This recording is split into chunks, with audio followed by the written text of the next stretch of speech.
Olá, amigos do canal Brasil em Resumo, um prazer estar aqui novamente com vocês. Assuntos de hoje, gente. Eleições na Venezuela preocupam o mundo. Eleições em dezembro, hein?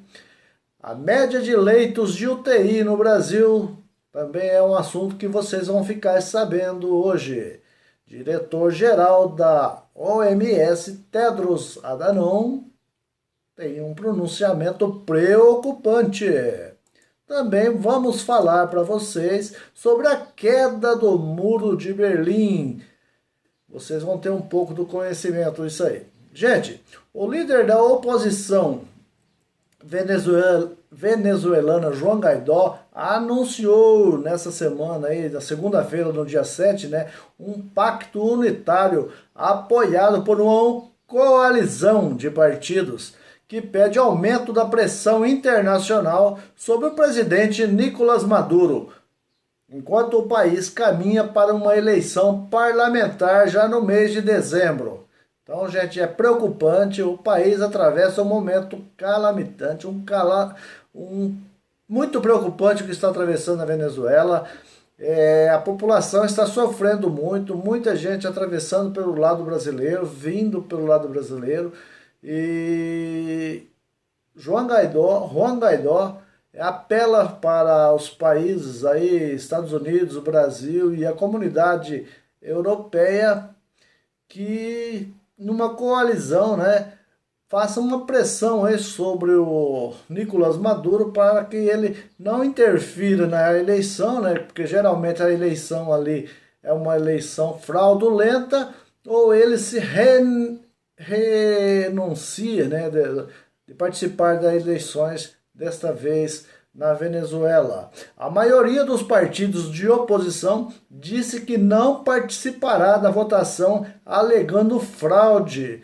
Mais uma facção liderada pelas duas vezes candidato à presidência. Henrique Capriles abriu negociação com o governo para garantir uma eleição justa. Uma eleição justa é o que nunca ocorreu na Venezuela, né? Então, dificilmente, muito difícil, porque o presidente lá, o Nicolás Maduro, é apoiado pelos militares, e eles sendo apoiados pelos cabeças militares, um país que tem o apoio de Cuba, invadido por muitos militares cubanos, né? Dizem também que existe muitos gente infiltrado, muitos militares russos, né? Então é difícil ter uma eleição justa lá dentro, né? Mas a população está sofrendo muito e é hora da comunidade internacional interferir e salvar o quanto antes a população desse sofrimento, né?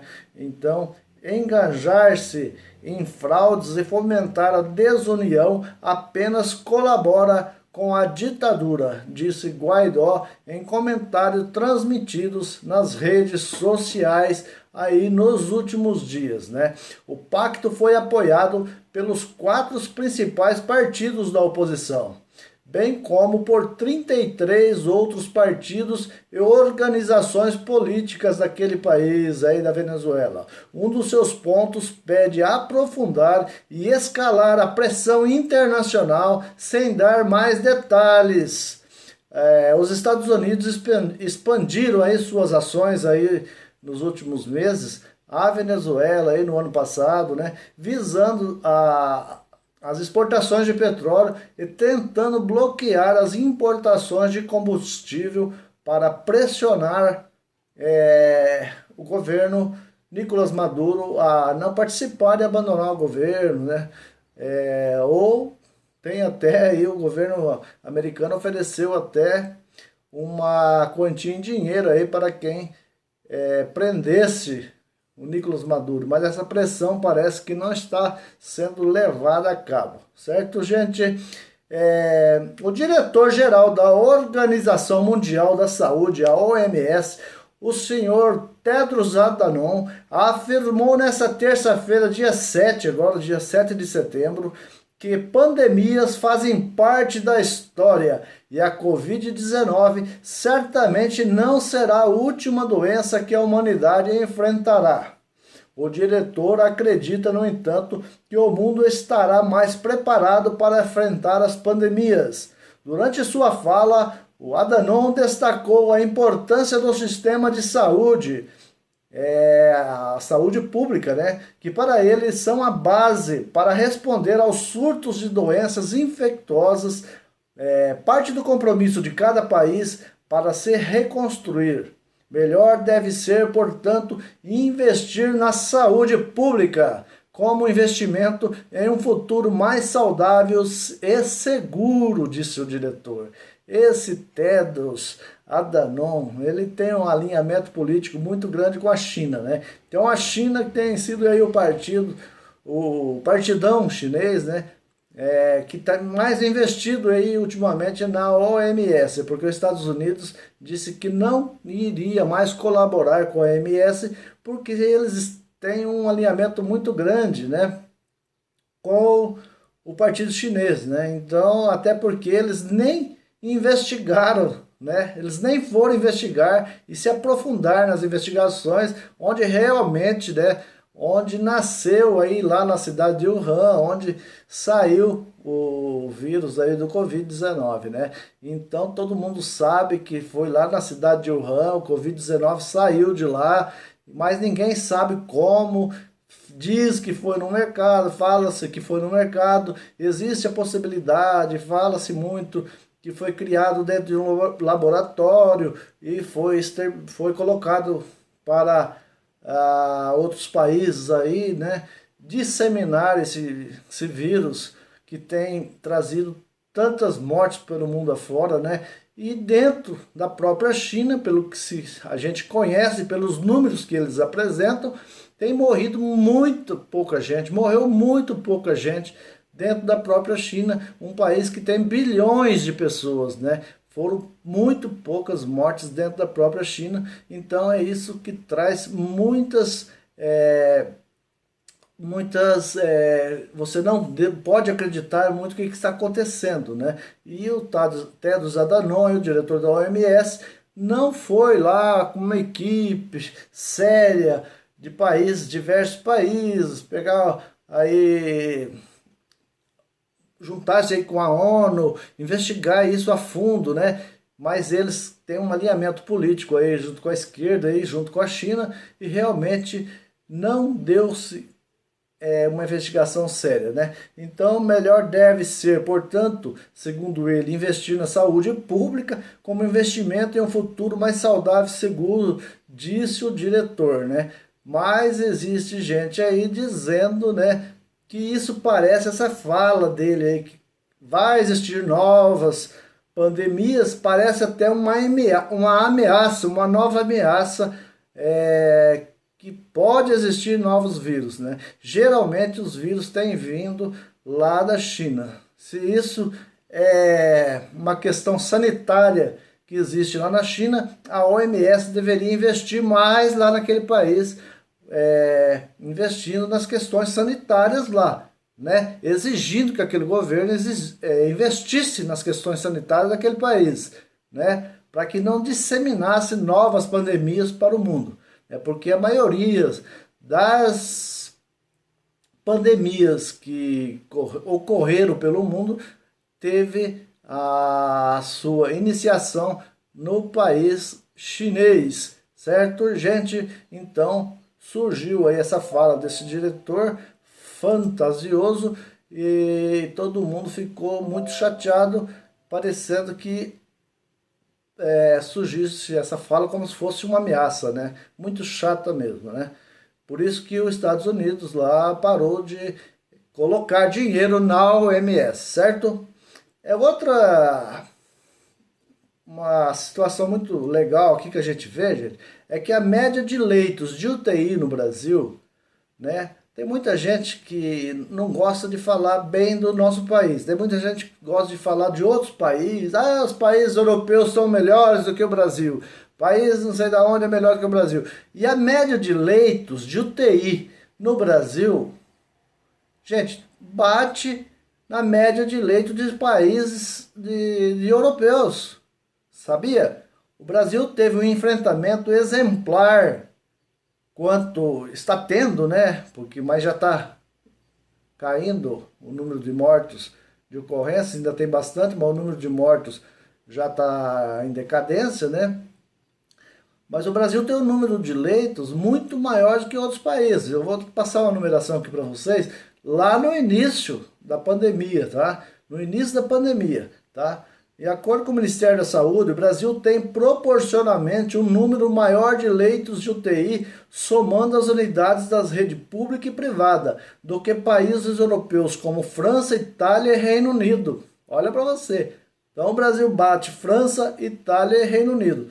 Um dos principais desafios dos coronavírus é o afogamento do sistema de saúde, já que os pacientes exigem muitos leitos, né? Porque muita gente precisa, tá com coronavírus, precisa de um leito de UTI, né? E não tendo leito de UTI, como ocorreu muito no início lá das pandemias na Itália, muita gente morreu porque não tinha leito de UTI, né? Então, segundo o secretário executivo da pasta, o João Gabardo, só no estado de São Paulo tem mais leito do que toda a Itália. Só no estado de São Paulo. E do que no Reino Unido também. O Brasil tem uma média, agora vamos falar por média, porque o Brasil é muito maior que a Itália, né? Então o Brasil tem uma média de 2,62 leitos a cada 10 mil habitantes, com um total de 55 mil. Números do começo de março. No começo de março, foi no começo da pandemia, né? Agora você vai ver aqui, eu tenho uma anotação. A Itália, você vê, afirma Gabardo, explica ainda que o país da Itália tem 5 mil leitos, é uma proporção de 0,83. A Itália tem 0,83 a cada 10 mil habitantes. Você vê só, é muito poucos. O Brasil tem uma média de 2,62 leitos para cada 10 mil habitantes. A Itália tem 0,83 a cada 10 mil habitantes. O Reino Unido tem 4 mil leitos, em uma proporção de 0,6 por cada 10 mil habitantes. E a França, 7 mil leitos, com taxa de 1,05 a cada 10 mil habitantes. A Alemanha, em contrapartida, está em uma melhor condição. São 25 mil leitos, em uma taxa de 3,02, né, a cada 10 mil pessoas. Então, a Alemanha tem 3,02, o Brasil tem 2,62. Então, está ali também, não é muita coisa acima do Brasil, não. A Alemanha, hein, é um país de primeiríssimo mundo. O estado de São Paulo tem 8.295 mil leitos, 1,81 de taxa. E o Rio de Janeiro, 3.936, 2,28. Rio de Janeiro tem mais taxa de unidade de terapia intensiva, UTI, do que o estado de São Paulo. Então você vê só, por que o Brasil tem tantos leitos assim? Porque o Brasil tem o sistema SUS, né? O sistema SUS é um sistema que nenhum desses países aí de primeiro mundo tem, gente. O sistema SUS, apesar de ser tão criticado, é o país que ainda atende a comunidade pobre desse país, os mais variados rincões aí, certo? E você vai e viaja aí nas cidades polos aí dos estados, todas as cidades têm unidade de terapia intensiva aí, tem UTI. Então, você vê, todas as regiões aí, as cidades polos, estão assistidas, as Santa Casas, os prontos-socorros, estão assistidas com UTI.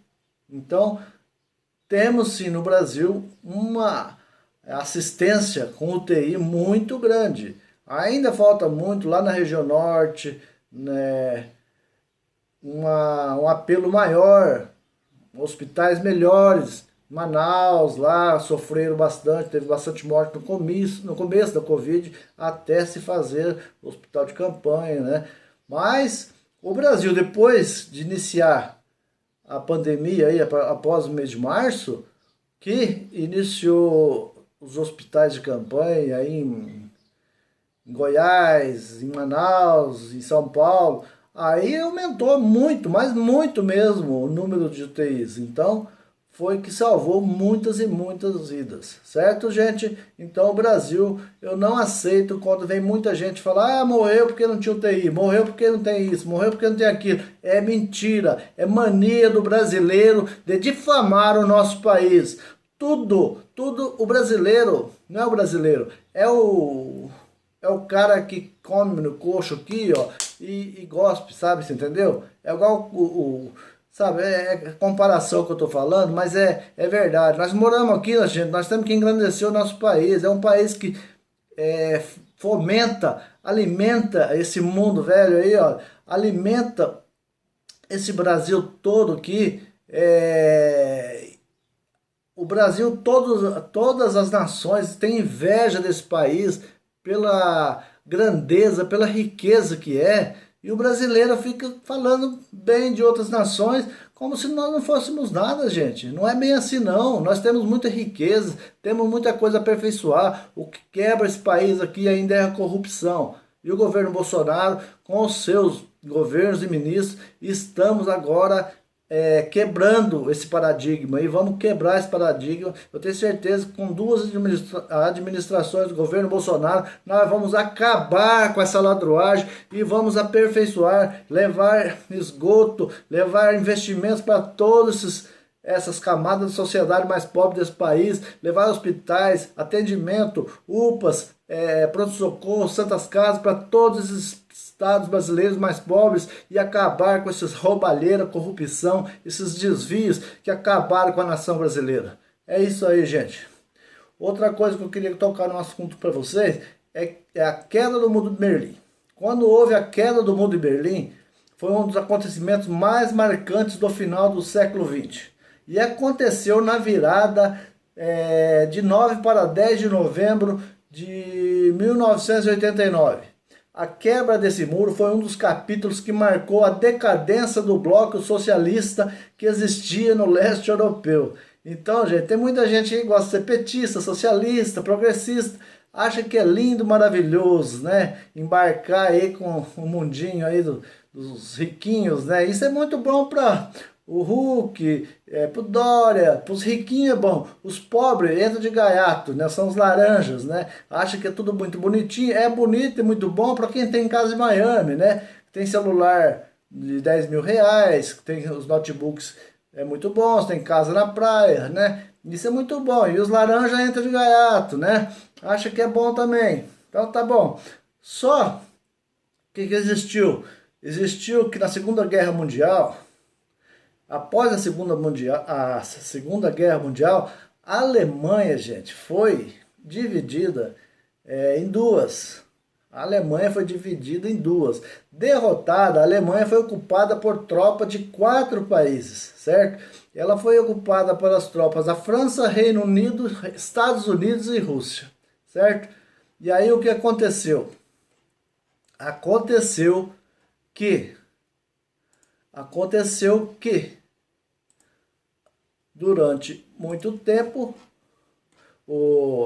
aconteceu que nessa divisão depois ficou uma parte para a Alemanha Oriental, que era da Rússia, e Estados Unidos, Reino Unido, deixa eu pegar aqui, Estados Unidos, Reino Unido e França ficaram com a parte ocidental, certo? Então ficou a Alemanha Oriental e a Alemanha Ocidental. A Alemanha Ocidental, que é um país capitalista, um país de primeiro mundo, foi crescendo, né? E a Alemanha Oriental, que era amiga da Rússia lá, né? Um país comunista, foi enfraquecendo. Um subindo, ó, a Alemanha Ocidental subindo, crescendo, país de primeiro mundo, que está lá até hoje, né? País de primeiro mundo, maior da comunidade europeia lá, né? E o outro alemão oriental, ó, caindo. É o que aconteceu com Venezuela aqui, que era um dos países mais ricos aqui da América Latina, né? Cuba, que sempre foi essa porcaria que está hoje na mão dos comunistas, a Argentina que está indo por esse caminho também, porque escolheu esse presidente agora, né? E aí o que aconteceu? A Alemanha caindo, caindo, caindo, até que teve uma revolução lá em 1989 e derrubaram o Muro de Berlim.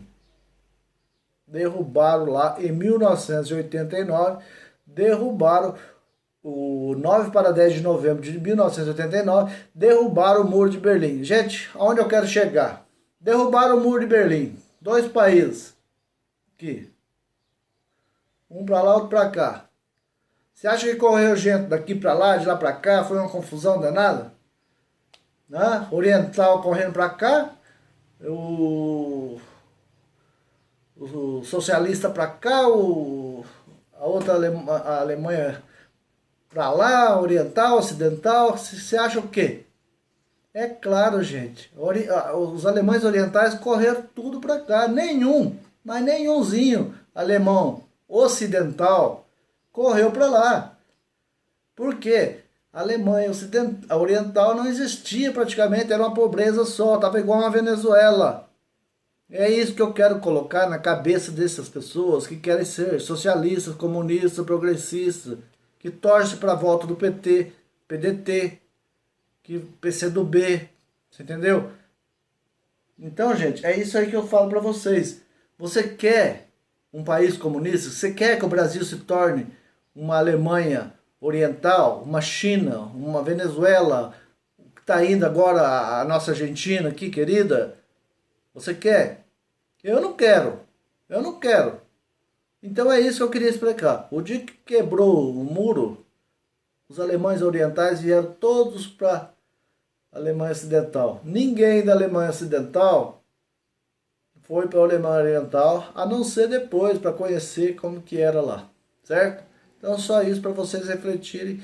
Um grande abraço a todos. Não esqueça de curtir o canal. Se inscreva no meu canal aí. É um canal simples, mas eu quero passar sempre algumas informações relevantes para vocês. Está começando agora aí um canalzinho simples, mas de bom grado. Canal honesto. E temos confiança em Deus. Vai crescer, se Deus quiser, com a ajuda de vocês. Se inscreva aí. Um abraço. Estamos sempre juntos.